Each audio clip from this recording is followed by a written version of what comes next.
The, the distance between two cities A and B is 480 kilometers. A car starts from A at 3/5 of its original speed and reaches B late by 80 minutes than its scheduled time. Find the original speed of the car.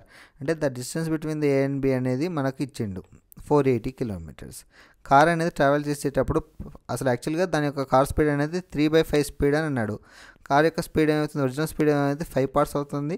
Present car running అనేది 3/5 అంటే 3 parts అవుతుంది. Time taken by అనేది time అనేది inversely proportional కాబట్టి 3:5. The difference between this 2 parts is equal 2 parts is equal to 80 minutes late అయింది అన్నాడు.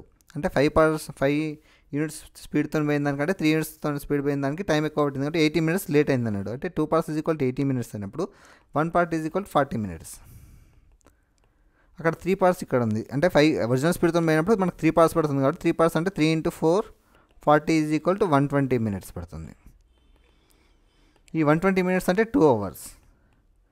480 kilometers 2 hours travel చేయాలంటే per hour speed ఎంత అంటే 480/2 2 1 240 అంటే car original speed 240 kilometers per hour.